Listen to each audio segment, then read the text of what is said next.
Merkel Media. What does the goddamn line say, Tony? Please do not use gendered language. Then what? I'll be arrested, put in airport jail? Look, you're going completely sideways, man. It's a big club, and you ain't in it. How dare you? Mr. Speaker, the President of the United States. I'm Chris Hansen with Dave on NBC. Jack Marius Tactheratrix. Hi, I'm Spartacus. Jackson, Sacramento, he, him. Steven Seagal. Sex offender guy. I'm Keith Morris. This is Muammar Gaddafi. I'm Rick James, bitch. Sorting through the lies. The hijacker's passport was found blocks from the World Trade Center crash site, if you can believe that. We cannot track $2.3 trillion in transactions.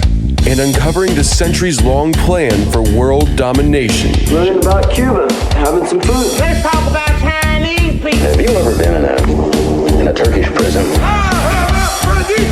Swangles in Fort Lauderdale? I have sent 6 of my Libyan missiles to blow up the Sears hardware department. Nothing could be more fun than jumping off a cliff with 2 German bisexuals. Oh, you English are so superior, aren't you? Thank you, comrade. And now, macroaggressions. That's what assholes call it.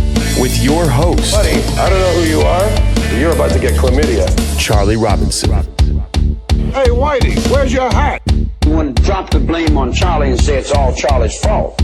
He was a retard. I get some goddamn diuretic.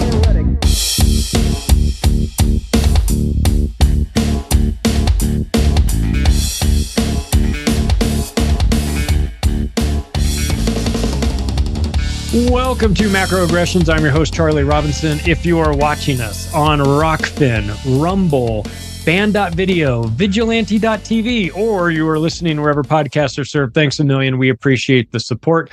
If you want to connect with me, the website is theoctopusofglobalcontrol.com. You can follow me on Twitter at Macroaggressions. Big thanks to the sponsors that make the show happen. EMP Shield is building the most effective device out there. It can handle up to 40 EMP strikes. It's better than the military grade ones that they've created. You can take a look at empshield.com to find out how it can work for your home, your car, motorhome, boat, generator, whatever you've got. You can probably install one on it with a with 4 wires, just like a Type 2 surge protector. It's fairly easy to install. There's installation videos on the website, or you can find them on YouTube. So go to empshield.com and use the promo code MACRO to save yourself some money. Also, thanks to Tim James and the crew over at Chemical Free Body. They're making fantastic vitamins and supplements that actually work. I'm on the Detox Bundle 90-day program, getting me leaned out for an Acapulco. And I suggest you take a look. Just go to chemicalfreebody.com, search for the bundles. They've got a detox bundle there. You can find that. It's Green 85, Toxin Detox, Gut Detox, Ultra Enzymes, and Probiotics. It'll lean you out in a hurry. I've done it before. It had amazing results. So chemicalfreebody.com, promo code on your way out is MACRO. And are you coming to Mexico in February 11th through the 16th? You can catch us at Anarchapulco, the largest anarchist conference in the world, happening in Acapulco, Mexico. This is the 10th anniversary. We are excited to be there. I'm excited to be a part of the process as the host and MC. Take a look. Anarchapulco.com is the place to go. Promo code for that is MACRO. And well, if that isn't the best segue I could think of to bring in our guest, I don't know what is. He is the founder of Anarchapulco and the Dollar Vigilante and the Crypto Vigilante. And he's currently helping to dig Acapulco out of their mess. Ladies and gentlemen, Jeff Berwick. Good to see you again, Jeff. How are you? Good, Charlie. Good to see you too. There's this book also, I might have forgotten to mention it, Controlled Demolition of the American Empire. I see it over your shoulder as well. Yeah. 2 lunatics wrote this a while ago. Didn't know that it was going to be an instruction manual for global tyranny, but I mean, it wasn't really our fault, right? We're just calling it like we see it. Yeah, it's no, I knew it was basically an instruction manual for what was to come. I think you did as well. It's all very clear, especially when you understand all the history of what's been going on, where it's all headed. And I remember when we were writing that book, we actually started before the COVIDs. And I kind of put it on hold as soon as the COVIDs came out, because I was like, I want to see what this is all about before we put the book out, because I want to make sure that this is part of the book as well. And we waited a couple months just to make sure that we were pretty comfortable with what we thought of it, which was that it's total bullshit and that it's going to lead into a vaccine genocide to depopulate the planet. And that turned out to be true as well. It's kind of a weird sort of a thing, knowing all these things are happening or going to happen. Maybe not exactly, but in general. And then being right over and over again. It's kind of like, kind of wish we weren't always right. But, in a way, this all happens for a reason. This is, in my opinion, this is all an awakening. It's an actual soul test, as Max Egan says. It's pushing people to wake up, which is what the apocalypse is the lifting of the veil. The things that we're talking about now, if people watched it 10 years ago, they would have thought we were absolutely insane, talking about all these things. Bill Gates is trying to kill everyone on Earth and all these sort of things. And now it's for most people, I think it's at least something you can at least talk about or think about. So, but I think in the end, it's for all of us to change, to actually really wake up, not be woke. That's what they put out, to try to because they also know this is going on. There's an awakening happening. There's an apocalypse happening, and they try to sabotage it or co-opt it as usual. So they started up their woke stuff and say that's woke. But that's so asleep. It's unbelievable. But for me, even personally, this is, I've transformed so much just in the last few years, because I've kind of had to, through all these things that have been going on, I've had to go even deeper into myself, do the self-work even more. And I think that's what a lot of this is really all about. So I don't really look at it all as negative. I look at it all as, we're in this 3D video game, and apparently we're supposed to learn things and to become better and better and actually win the game.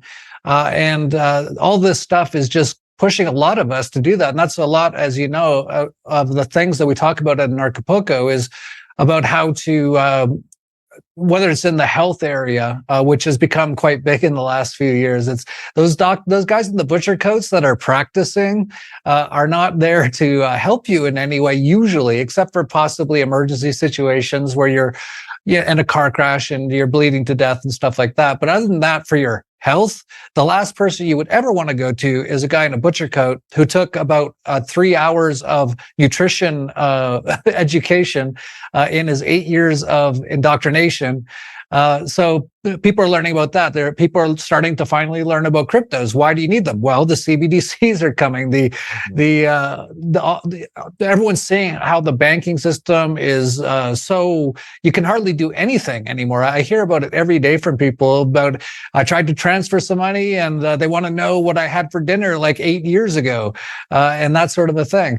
But that's what crypto is there for. So we've been talking about this all at Anarchapulco for 10 years. This is our 10th year anniversary coming up, but that's what I think it's more all about. I think instead of people getting all depressed about how evil this whole system is and what's going on, they should be looking at this as an opportunity to improve themselves dramatically. And you can actually supersede all this stuff incredibly and actually create reality itself and actually get out of this matrix. You can actually do that. And that's some of the stuff I've been working on.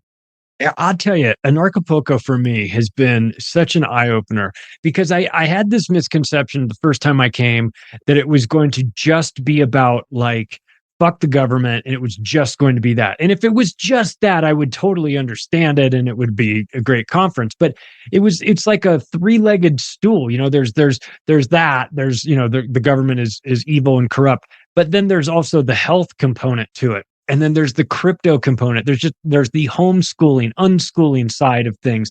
It's really teaching people how to excel outside of this existing paradigm. And sort of intuitively that the system is broken and you kind of need to get away from it. And that your kids are stuck in government schools and they shouldn't be there. but you don't really have a plan until you meet somebody like David Rodriguez from the Gatto Institute, who says, well, listen, I've got this whole homeschooling program that I can lay out. I can show you how any kid can fit into this. And you go, okay, well, here's some solutions. And then you meet the crypto vigilante team, and they're talking about Monero, and they're talking about how you want to get yourself sort of outside of the view of the banks, and it's not just complaining about this, but there's actually solutions as well. So every time I go, I bring my notepad, I take a bunch of notes, I meet a lot of people, of course, because there's so interesting people from all over the world. So I always tell people that I think they should come once, just come once and see what you think, and tell me how you feel, because whenever I leave, I feel conflicted. Like I'm really thrilled that I had been there, and I'm really grateful for the opportunity and to meet the people. But then I'm a little bummed too, because it's like, oh, I got to go back to the real world. And so I'm thinking, well, I may have to for a little while, but it doesn't mean I have to give up these relationships. Who do we have coming this year? Who are we? I mean, I think a lot of people have gotten a good rundown on the location, the Secret Garden, Jardín Secreto, because if anyone's been watching Max Egan's videos for the last 2 years, the Crow House, he's been giving you basically a guided tour of the facilities. It's a beautiful location, the botanical garden, and it's multiple days. So it's like, if you don't, if you can get there and watch the presentations all day long, and then at night go out to the dinners, go out to the VIP dinners, go to the comedy hours, or see what the band is that's playing. But I know we've got Max Egan, who's going to be there, of course. Larkin Rose, David Icke is coming in virtually. The doctors are going to be there. Dr. Andrew Kaufman, I saw, is back. This is going to be a good one, huh? But it feels like like a little bit more of an important one. Like the vibe has changed. It's more of like a pivot to service, as opposed to like anything else. Given the hurricane, we'll get into that. So what are we expecting for this 10th year? The biggest one, the best one yet? Yeah, I think it will be, because of all the things that have happened just in the last few months. This hurricane that wasn't a hurricane; it was a directed weather weapon at Anarchapulco. It hit Anarchapulco dead on, although it didn't damage at all the area where we hold the event exactly at the Secret Garden. But because of that, we've been working with the entire community in Acapulco, including the orphans at the Marsh Children's Home, for a couple of months, basically saving people's lives. So this is going to be a really incredible sort of a 10th anniversary, and we actually called it, the theme, Reborn, before this all happened. So it's just totally incredible that this all happened, and now Acapulco is being reborn, and we've actually helped do it, help it be reborn, thanks to so many donations, over $400,000 in donations from freedom lovers all over the world, a lot of it in Monero,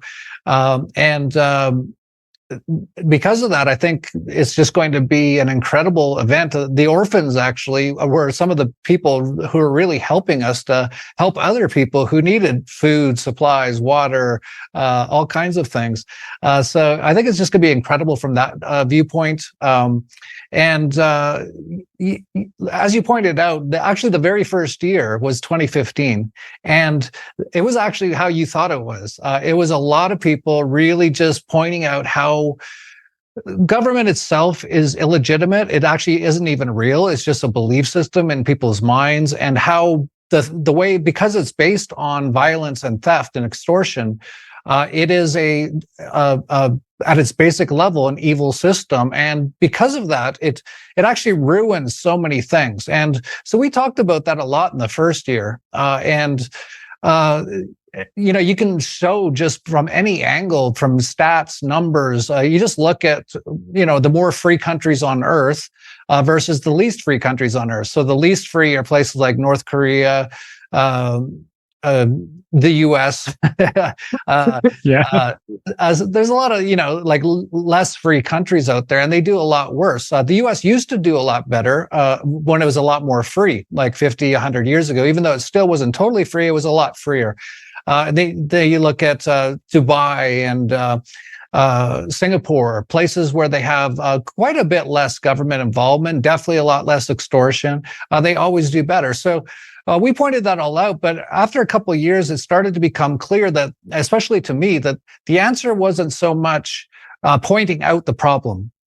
And actually, I started to realize the real problem for me and for so many people, way worse than the government, way worse, a million times worse, if you can believe it, is basically your own mind and what it does to you if you don't do the work on it to deprogram yourself, because everyone's been programmed in various ways via television programming, via Hollywood movies, via just their parents, via their grandparents, via their teachers at government indoctrination camps, to do that work. Because I think most people understand or realize when they look around that most people sabotage themselves, and it's because they haven't done the work on themselves.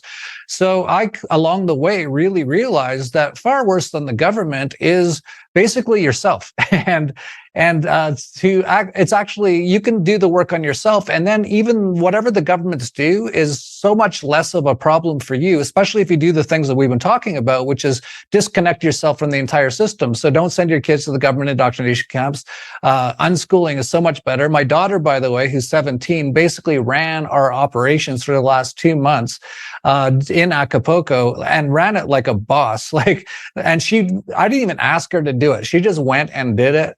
And that's an unschooled kid right there. She knows how to do things. She's done stuff. She's been doing stuff. She's actually working right now, as we speak, at a veterinary clinic where she's basically training as a veterinarian. No schooling at all involved. She's just learning about it from a vet, which is the way it actually should be. So yeah, we've along the way, it's just become more and more about working on yourself more. And I don't want to say that so much like if you come to Acapulco, it's not like a boot camp, a military camp where you're going to work on yourself. You're going to make you do push-ups mentally and physically and all these kinds of things.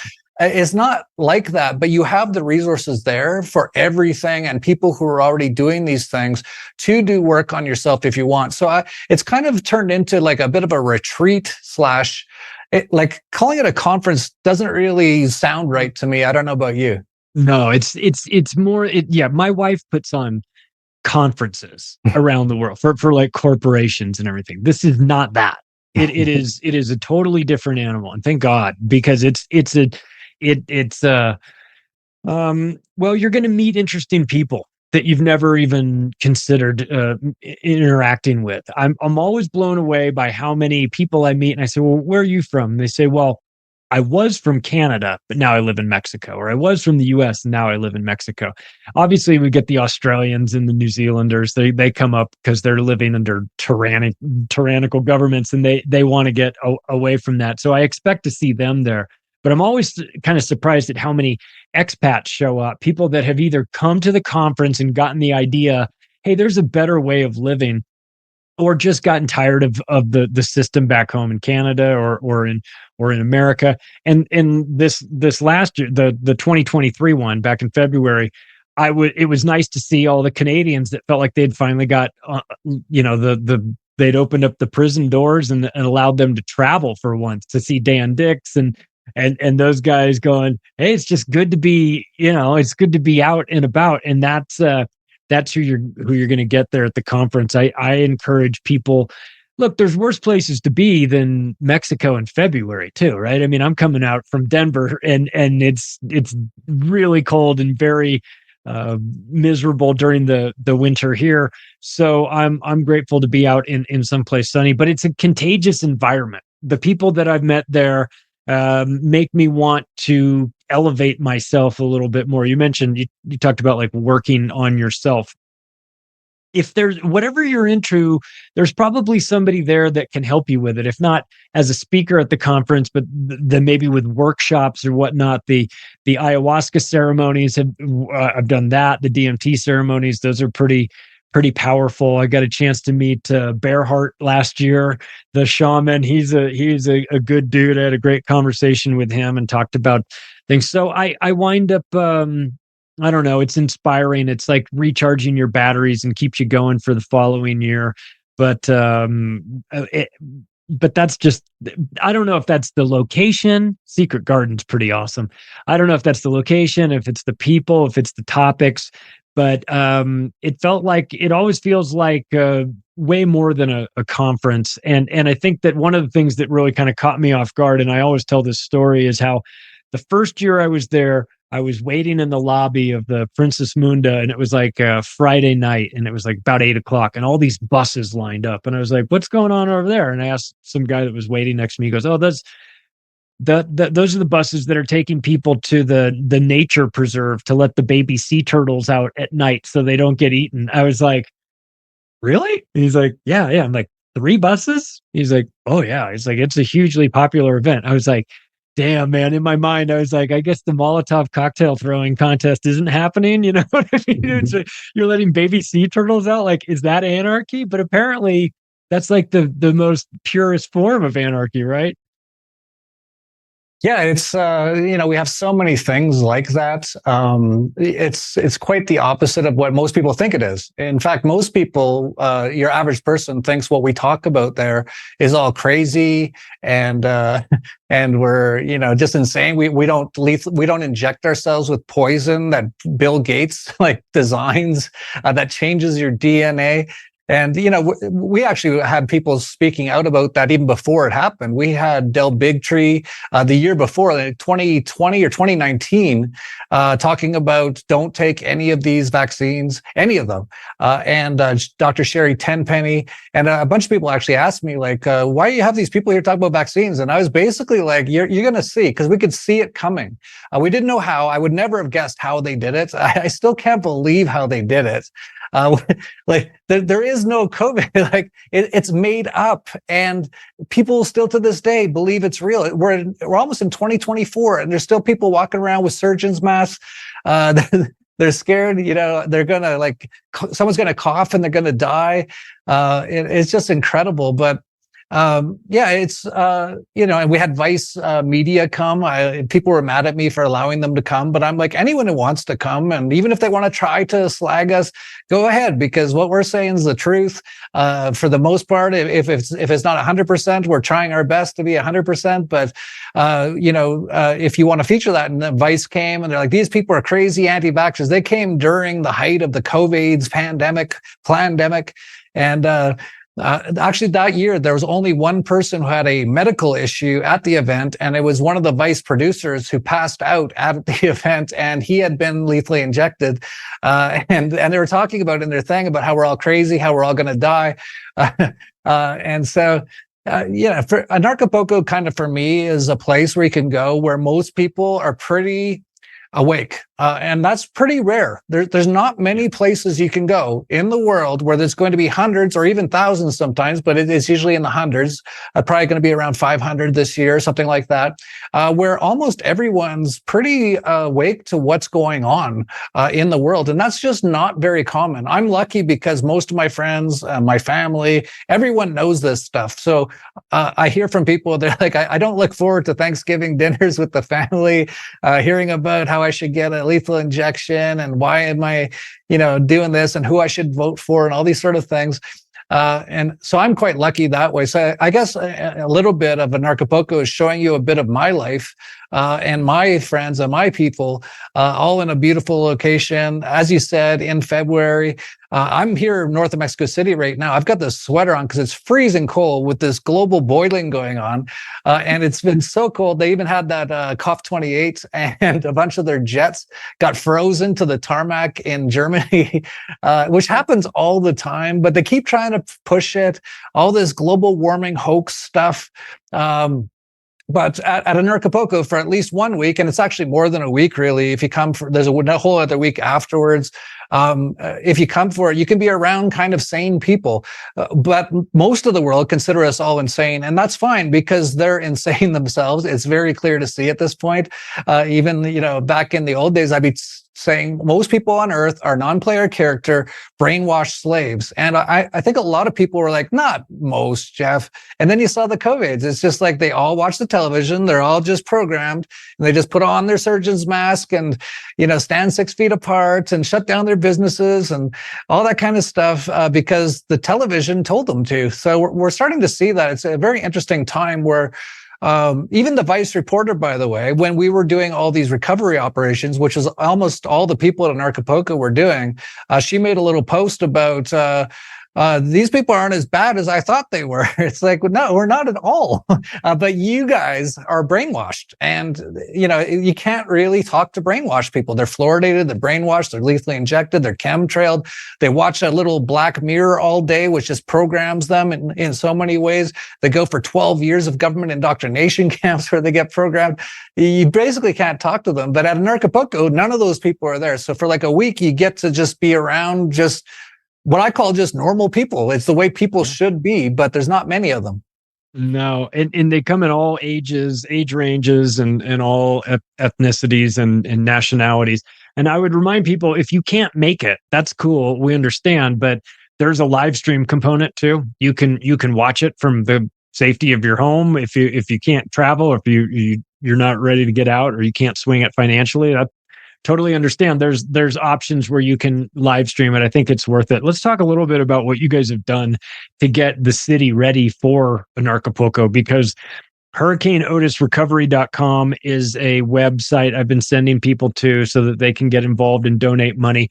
It's going to you guys. You guys are buying actual things that they needed. You were buying chainsaws and food and water and clothing and helping them to rebuild their places. It wasn't going into some Swiss bank account that the Clinton Foundation controlled in the Cayman Islands, or some obscure, opaque place. No, this is money that was being donated to you guys, and you guys were just straight up buying everything you could get your hands on in neighboring cities and trucking it in on a loop. I was pretty impressed with the operation that you had there. Let's talk about what happened with this hurricane and why the mainstream media I guess they just forgot to report on it.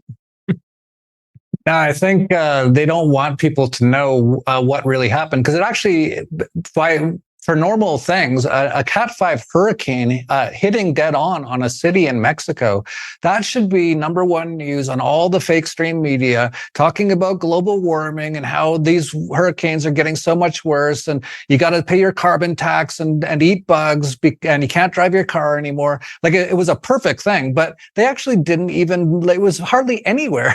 At the same time, though, going on was all this stuff in Gaza. So that's what most people's attention was on, and rightfully so, because that's another genocide being done by essentially the globalists, the J cult, and all that, Zionists and Israelis and all these sort of people.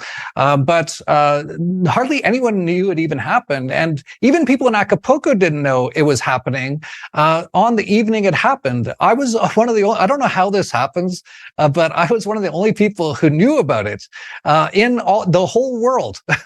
Including everyone in Acapulco. So I found out around 7 p.m. I think it was October 25th, so almost 2 months ago now. And I saw on X or Twitter that someone mentioned Acapulco and hurricane. And I was like, weird, because I pay a little bit of attention to that, because our house is there, our boat was there, a bunch of our families there, so many people from Acapulco are there. So I pay attention to the hurricanes, and I didn't see any about any hurricanes. And so I started to look into it, and there really wasn't anything. There was no media coverage, nothing, zero at all. And so I look into these storm trackers, sort of independent people, and there was a few of them talking about it. And they're like, what is this? How did we miss this? And they're like, oh, there was nothing there like 6 hours ago. Now it's a Cat 3. And then they're like, wait, it's a Cat 4 now. And they're like, it looks like it's going to Cat 5 in the next hour. And so I was just sitting there, and they go, it looks like it just turned and head directly, like right to downtown Acapulco. And they said, by the looks of this thing, and this isn't like the Weather Channel or anything, this is just some guys that I somehow found on Twitter, basically, and YouTube a little bit, and who track these sort of things. And they were all in shock. And they said, it looks like at the speed it's going to hit Acapulco as a Cat 5 at like 6 a.m. And so by this time, it's about 9 o'clock at night. And I start messaging everyone in Acapulco through all of our channels. We've got, our Acapulco channels, family channels. I tell everyone, no one believed me. They're like, Jeff, like no one's even talked about a hurricane. What are you talking about? A Cat 5 and it's going to hit by morning. That doesn't happen. These things, usually you can see them coming for a few days away. And I was like, well, not this one. I don't think this is natural. And only one person out of everyone I told actually listened to me and left Acapulco that day. That was my neighbor, who's actually he's my CFO, and his wife is a good old friend of mine. And they have 2 young children, like 3 and 4 years old, basically. And he wasn't going to leave either. I was like, get out of there. Like I knew their house. You've probably even been there. We used to have parties there at Michael Nimitz' old house in that area. And it's all outdoors with just some glass windows. And I was like, if it's a Cat 5, there's not going to be much left of your house. It's going to be pretty much completely destroyed. You guys need to leave. And luckily, his wife overheard the conversation, and having a couple young kids, she said, if he says we should go, we should go.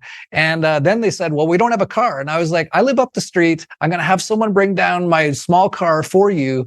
And they left within about an hour. And about 4 hours later, everything in Acapulco was destroyed because it hit around 1 a.m, even though the storm tracker guys said it was going to hit around 6. So it went from nothing to Cat 3, 4, 5 in a couple of hours, which does not happen.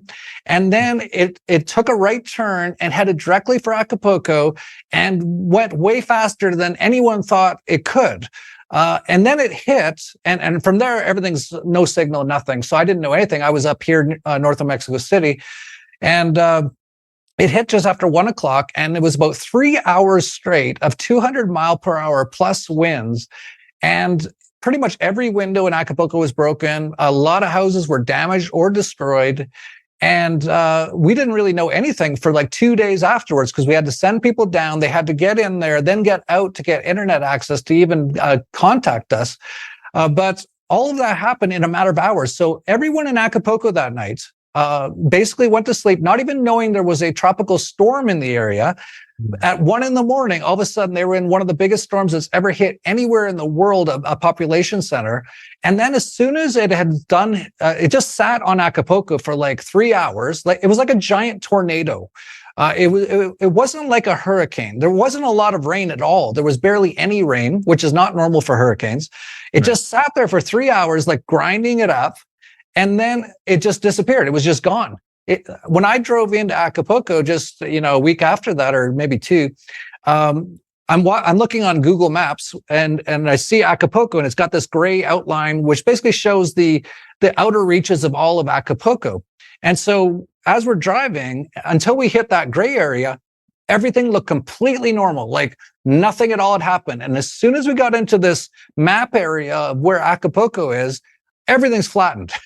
And so, and when you take into account that Mexico has not gone along with any of these globalist things. In fact, the Mexican president said last year that the U.S. is run by a Jewish mafia, which it obviously is. It's just obvious. Everyone wears a little hat if they want to become in Congress or president. He just speaks the truth a lot of the time. They didn't follow for the COVID stuff. They never had one federal law about the COVIDs. So many people actually moved here because of that and have stayed. A lot of them come to Acapulco because they couldn't even get out of their other countries. So a lot of them just tried to escape, like Max Egan, who left a couple days before they locked down Australia. He wouldn't have even been able to leave and got to Mexico. And then there was no federal laws at all in Mexico. They didn't go along with banning Monsanto or allowing Monsanto and all the GMO stuff. They've spoken out about the chemtrails. They actually made chemtrails illegal, which is kind of funny when you think about it. Like, who are they making it illegal for?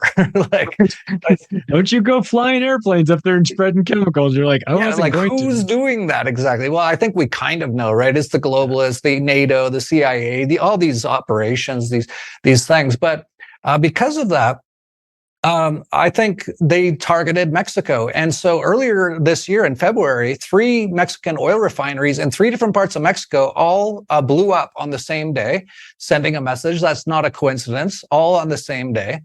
And then in October of this year, 3 hurricanes that were massive hit the west coast of Mexico, and they all hit dead on, like absolutely direct on the 3 major cities on the west coast of Mexico. And that's Cabo, Category 4 it was. It actually hit a little later than Category 4, but it was a Category 4. Category 4 hit Puerto Vallarta dead on. And then the big finale was Category 5 in Acapulco, all within 2 weeks, by the way.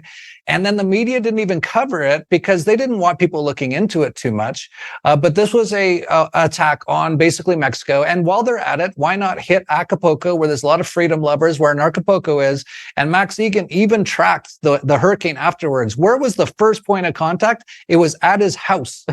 That was the first point of contact, was Max Egan's house. And right behind it is the Secret Garden. So they had a number of agendas with this attack. And I think they were hoping they were going to wipe us out and kill us all. Max ended up not even being there. He was supposed to come back the day before, by the way. He was in the US for a conference, and something told him not to go back. He just had an intuition.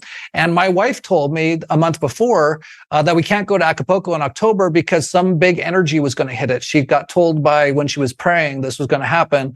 And I just listened to her because she's always right on this stuff. So I wasn't there. And everyone involved in all of our things, no one was killed. I don't know how that happened because this was just a massive destructive event. And then, we just basically have been rebuilding all of Acapulco since then, which I think they also were hoping wasn't going to happen. And we've been helping a lot of the poor areas, which I think they wanted to get rid of a lot of the poor people, but we've actually been helping them survive, helping them rebuild their homes. So we've actually kind of foiled their plans. And, in our Acapulco video, we say they tried to bury us, but they didn't know we are seeds. And this is like such a good example of it. They tried to, as part of all these things they're doing, I think they tried to make it so they destroy our event, and they just made us stronger. Yeah. Has a tendency to do that. These people aren't very good at putting these plans. They're not very good at measuring the unintended consequences of humanity rallying together and getting through all this stuff and seeing the nonsense. I mean, we just came off of the Maui fires, right? So we already saw what can happen when the government starts getting involved with the messaging. The media is telling you one thing, the police won't let you in and out. You start to get the feeling from the locals on the ground in Maui that what was told to the media was far different from what was actually going on. And then we go into Acapulco right after that, and I'm going, whoa, this is kind of like there's similarities, but where it differs is the fact that the media is not saying anything. Like, at least with Maui, they were saying, oh, there was this massive fire and all these people died. But with Acapulco, it was like, Acapulco, what? We didn't hear anything about it. I wouldn't have known about it if it wasn't for you guys in the Telegram chat, messaging everybody and letting us know. And of course, if you're living there, to get caught off guard at 1:00 in the morning when you don't know what's happening, I mean, you could have made some preparations. I mean, you could have gone, like you got your neighbors out. If you'd known this, a few hours in advance, it might have been different. Luckily, the death toll wasn't as high as I think some of these hurricanes were. That, I guess, is the good news. But I think they've made a serious catastrophic mistake in their judgment, because they don't know the people that go to an Acapulco. Those people are like, they're like truth cockroaches. Like, they're impossible to kill them. They're going to come back. They're going to come back better than before. I'm excited for this year, in part because, I get to be a part of this. Let's talk a little bit about crypto, since I've got you here. And I know people are always curious about where things are going with crypto. We had a couple years where things were really good. We had a couple years where things were really bad. I think you look back on these, you've been doing this since crypto, since Bitcoin was $3. You've seen the cycles. They go up, they come down. We're coming to a Bitcoin halving again, right? Where everything sort of, where the block rewards get cut in half again. And typically that is the beginning of some sort of bull run for the market. I know that you're not Nostradamus, you don't have a crystal ball or anything like that, but given what you know about the history of crypto in general and Bitcoin in particular, are we setting ourselves up for another run coming pretty soon? Is this the beginning of something else, or is the government going to try and step on it again? Well, the way I look at things right now is that people really need to stop using government central bank currencies. That's what gives them most of their power, and especially when they pay their extortion, their taxes. When Bitcoin came out and then Monero, I was hoping a lot of the world would just start using these things. And, a lot of people do, I do, but not many on a percentage basis of people in the world actually use them. They still use these fiat bank, central bank currencies from governments.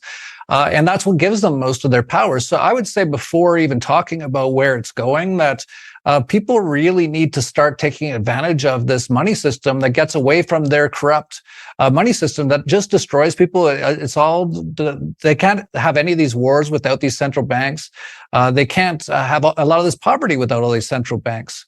So I would encourage people just to start using them more and more. As far as where it's going to go, well, we talk about in our book, The Controlled Demolition of the American Empire, where everything's headed. And it's basically headed for a collapse of the US. It's headed for hyperinflation, which we're getting pretty darn close to now. People don't really recognize it, but, Shohei Ohtani just signed a contract for $700 million. He's one baseball player the other day. Like, that number would be so insane if you told someone that 10 years ago or 20 years ago. Back then, if you made $1 million contract, that was a big deal. Now, I feel bad for Chamillionaire, the rapper. Like, that used to be a big deal. It's like, I'm Chamillionaire. Look, I got $1 million. Now it's like, you got $1 million. You can maybe get like a bunk bed in San Francisco and share it with like 4 people in a duplex. We're already basically into getting close to hyperinflation. More than just thinking about profits, I would say start moving towards these things. Get things like gold and silver as well. A lot of these things are going to become a lot more valuable, but I wouldn't even care what price they are in dollars pretty soon. It'd be like quoting the price in Venezuelan bolivars. It's like, who cares? Like, it does. Right. Those things don't matter. Like, they have almost no meaning anymore because they're becoming so inflated. But that said, we are definitely going into a bullish cycle here. We got kind of winded a little bit by what happened with FTX. It kind of threw off the cycle a little bit. The whole FTX thing was, of course, another globalist scam through money laundering through the Ukraine and all that kind of stuff. And all the politicians were involved as usual. But because of that, it threw us off a little bit. I think Bitcoin on a cycle basis, looking at the charts, should have hit 100,000 at its high. But because of everything that happened at FTX, it didn't. And then it went all the way down to 15,000 there. What was that, about a year ago? And now we're in a bullish cycle again. And you point out the halving. And yes, we're definitely in a bullish cycle now. And we're expecting much higher prices in Bitcoin and most of the good cryptocurrencies, Monero and Dero and things like that, over the next year or two. But, I don't know where we're headed here. We could, they want to depopulate the planet by possibly like 90% by possibly 2025. And, if I brought that up 5 years ago, everyone would go, Jeff, you're crazy. It's like, they've been trying to kill everyone now for 3 years with lethal injections. And they've been doing a pretty good job. It's been tens of millions of people have been killed, but that's not very big. Bill Gates said in his TED talk, he'd like to reduce the population by at least 10 or 15% using vaccines. It's not even at 10% yet. So they really kind of screwed it up. And, in some ways, I'm kind of sad about it. Like, we could use a lot of these NPCs, these voters, these people who will never wake up. They should just kind of like take their injection and go and get out of our way, because they're voting us into hell basically at this point. But I really wonder where we're going to be. And then you have Satan Klaus Schwab, talking about, because everything they say they warn us about is what they're going to do. So they talked all about this pandemic. Dr. Fauci talked all about it right before it happened. Bill Gates, they all said Bill Gates bought all his vaccine stocks in 2019, talked all about this big pandemic's coming. And Satan Klaus has talked about there's going to be this cyber attacks now from, these evil Russian hackers and stuff. It's going to be them again. And they'll probably shut down a lot of like banks and stuff. So, you can't really think in terms of like everything's going to be fairly normal in the next few years. We could see most people dead in the next few years. And if that happens, who knows what the value of anything is at that point? Yeah. So that's actually why I more focus on, like, I'm building a ranch in the mountains of Mexico right now, and we're going to grow all our own food, which is incredibly important. They're poisoning all the food right now, literally poisoning it all with mRNA injections into tons of the food in the US. They've actually been doing it for a while. They didn't tell anyone.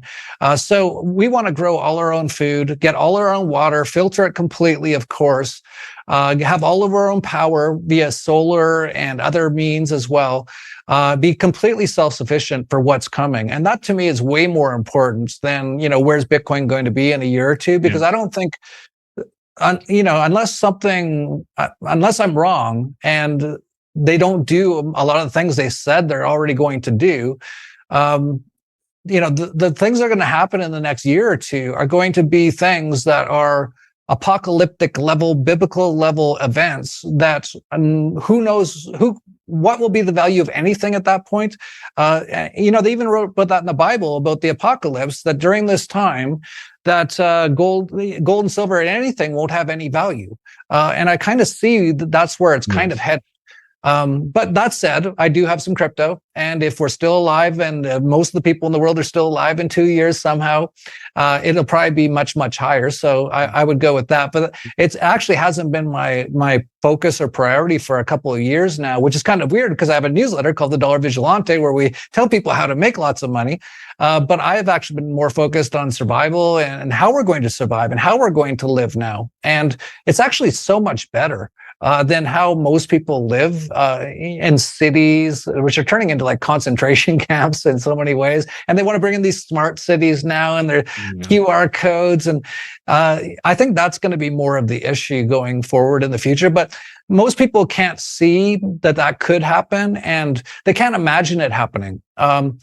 But when you know what we know, and especially you, Charlie, you did so much work on that book and all the research and stuff like that, you can see where a lot of this stuff is headed, and it's not headed anywhere good. And I don't even know how you stop it at this point when they have weather weapons that no one even believes exist. So they can just blow up anything now and just say, oh, that was just, a hurricane just happened to blow up this whole area. Like, how do you even stop that at this point? And then again, that's why I say the real stuff is the self-work, where if you really work, I meditate hours a day, I do self-work every day, I connect with the creator every day. No matter what happens, it doesn't affect me that much. I'm basically outside of the matrix now. And now I'm just kind of like, I'm actually kind of sticking around in the matrix for a bit here because I want to see what happens. This is going to be fascinating in the next few years. Yeah, it is. It's going to be wild. And it reminds me of, you've had Ed Griffin talk at Acapulco. I know this because he and I were on the same flight out of Mexico City to Acapulco. And he had he was stuck with me and I had a million questions for him. Hey, I've got, but if you watch these videos of G. Edward Griffin talking back in the 70s to Yuri Bezmenov, the former KGB spy, they're talking about this process, the 4 stages to cultural subversion. And it's a fascinating conversation because just based on the way they're dressed, that it's the late 70s. And so you're going, he's talking about, well, the first stage is demoralization, and this process lasts about 20 years, and you have to educate an entire generation in this socialist way of thinking through the education system and colleges, and you kind of get them ready. And then you have the destruction phase, which is about 5 years, where you start to dismantle the levers of power and start to make the policing subjective, and you start to just really screw with the establishment. And then he said step 3 is a crisis, and that's got to be at least 6 weeks long. And I'm going, okay, COVID, 9/11, whatever. And the 4th step was the process of normalization. And he said, this is an indefinite period of time. And what had occurred to me was you're doing the math, you're going 20 years, 5 years, 6 weeks. And then, okay, you go, all right, so 25 years from when he said that, let's just say he said it in the 80s, right? So that would be 2005 or so. And then I'm thinking, is he talking about, the transformation after something like COVID? And it's like, well, yeah, of course, there's definitely part of that. But I was like, wait, isn't 9/11 that event? And I started to think the normalization process, like shit, we still take our shoes off before we go through TSA, like that was supposed to be a temporary measure, right? And then now that's normalized. And so I wonder if old Ed and Yuri, they were 50 years ahead of the curve on this stuff. They're talking about this stuff well in advance. And it's like those are the types of people that I'm willing to listen to, because if you can call this out way in advance, and by the way, you're one of them too, because before you and I knew each other for the book, I'd been watching your stuff for many years, listening to what you were saying and listening to your approach and how you come at this stuff. And it all sounds crazy when it hasn't happened yet, right? And then in retrospect, you're like, oh shit, this guy called it. And what did he see that I didn't see? So here we are now. What do you see that the rest of us don't see? I mean, we're in a period where it can go either way. We could have a full breakdown of society where the population throws their hands up and says, just make it stop. I'll do whatever you want. Or we could have a scenario in which, based on all of these psyops that we've gone through over the years, there's just enough people that are paying attention that they go, no, we're not participating in it. And the next time around, the next time they try to pull this, it's not as successful and the narrative falls apart. Are you optimistic about where we are as a society, or are you just saying, where are we with it all? I'm definitely not optimistic about society. I'm actually trying to get away from society as much as possible. Most people are completely deluded, brainwashed, fluoridated, indoctrinated, propagandized. You can't even be around these people. These people are incredibly dangerous for people like us who are like able to think. And I've kind of just noticed that more and more. And look at how what's happening all over the world. And even after the COVIDs and all that, people are just becoming more and more distant. They're always like glued to their phones. But like, who cares about society really? Like it's a thing. If it's kind of like not a good thing now, who cares? Like, do I need society? Not really. And so I'm just trying to get away from it as much as possible. But as far as where we're going, I've got a number of theories, and I've talked about this in our newsletter and some of the videos. I think one of the things for sure is COVID's 2.0, which I think is going to be, because they've talked about it. Bill Gates has talked a lot about it, that whatever they injected people with, which we're still trying to figure out what they did to people, but they've changed their DNA. So they're not really human anymore in the way that we call human. They have injected with them all these things, like these computers. They have Bluetooth codes now. So like this is insane. This is crazier than any sci-fi dystopian movie ever. All this stuff going on, and people just don't even notice or care. But I think one thing they did during this whole COVID thing, it was really interesting to see. They shut down most of the world. Most people fell for it. They all hid in their houses from nothing.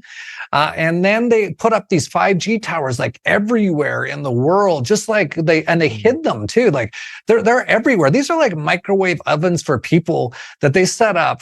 So I think my best guess is they're going to do something, probably using frequencies from the 5G that will set off something in these lethally injected people that might make them really, really sick, like blood spurting out of their eyes, sort of stuff that will shock everyone, and it will actually put everyone into massive fear, because we've already seen it. They didn't have to do anything with the COVID. All they had to do was show one guy in China from some security camera video. Like, who knows if he was drunk or what? We actually found out later it was all staged by the CIA, basically, but it was just a guy and he just fell down, and everyone's like, oh my God, get in your house. It's like, yeah. What are you talking about?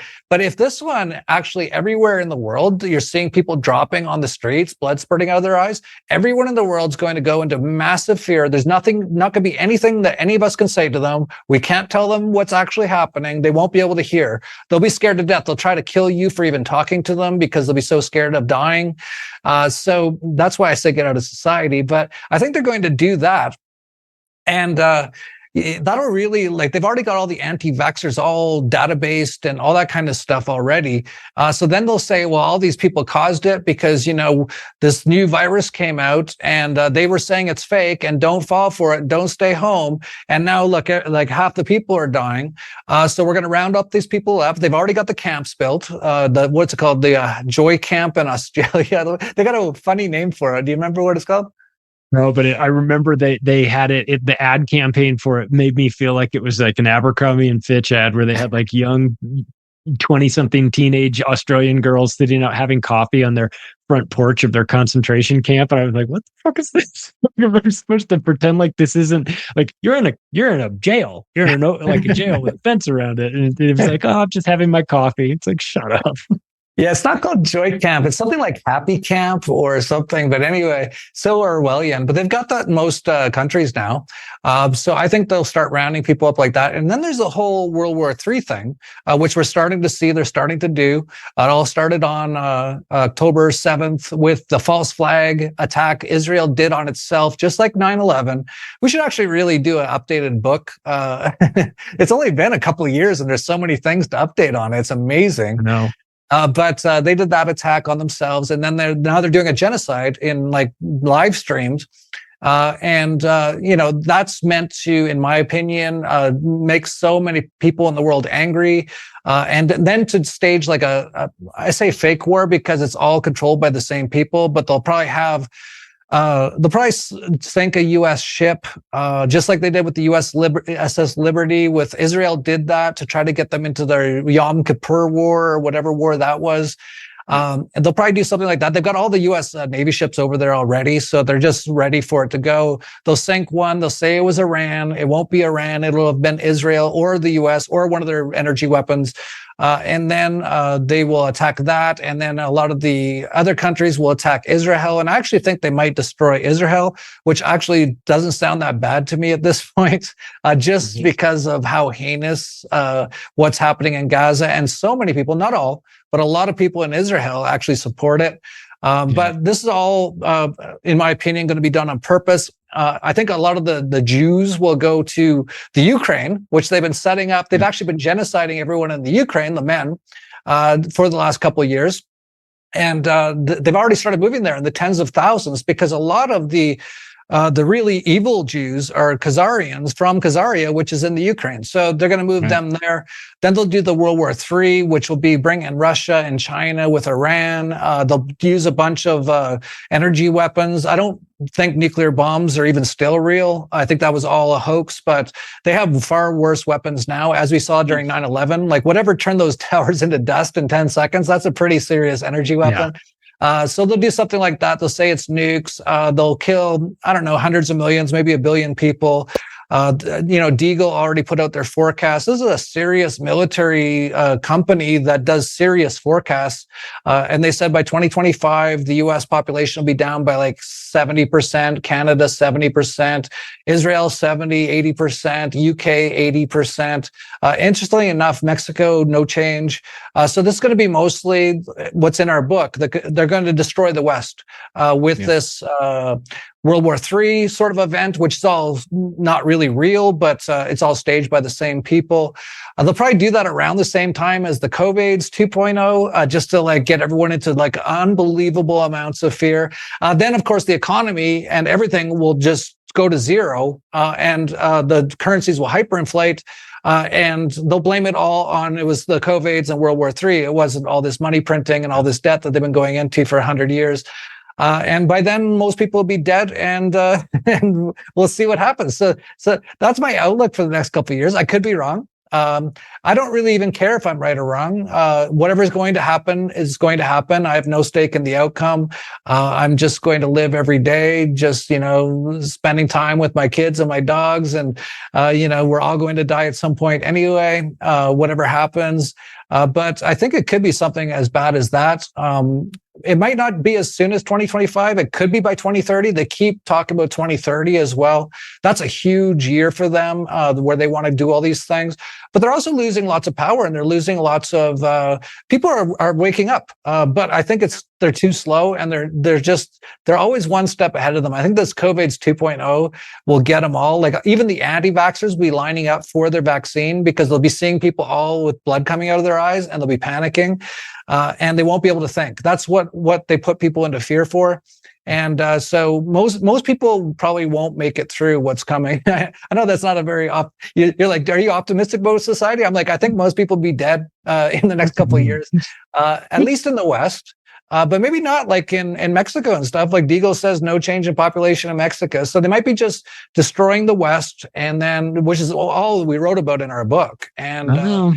And then moving a lot of the power into basically, China, Russia, UN sort of stuff, and then trying to install their one world, new world order from there. So, and that's what they want to do. They don't necessarily have to succeed, though. And if more people wake up, and if they wake up fast enough, and it's highly unlikely, but if they do, a lot of this stuff can be stopped. But most people still aren't there. Most people still believe that COVID is real. They still wearing the mask. The CDC just came out and said, the Crime and Death Corporation said, put on your mask. It's the penis variant this year. And people are starting to put them on again. There's nothing you can do. And so that's why I don't really even worry about it. It's all a giant, amazing play and video game that we're all involved in. We join this game right for the apocalypse, right for the ultimate finale of all this incredible stuff. And then if we get through that, I actually think then the world could be actually almost unbelievably amazing. But we have to get through the next few years. Yeah, we do. And as George Carlin says, when you're born in this world, you're given a ticket to the circus. But when you're born in America, you're given a front row seat. And that's what it feels like these days. Jeff, where's the best place for people to find you, to support your work, and to get on board with what you're talking about? Well, if you want to watch our videos, go to vigilante.tv, which you're on, Charlie. We call it the land of the banned. Max Egan just got banned on X again this week. So most people who are speaking this kind of stuff are on vigilante.tv. Our newsletters at dollarvigilante.com. And then our event coming up that you're emceeing in February 12th to 16th is in Acapulco. And it's in Acapulco, Mexico. And just go to narcapoco.com. And that's about it. That's Jeff Berwick, everybody. He's the best. We wrote a book together. You should buy it and read it. You can buy that over at Amazon as well. And if you want to connect with me, the website is theoctopusofglobalcontrol.com. You can follow me on Twitter. Thanks, everybody. I'll talk to you again soon.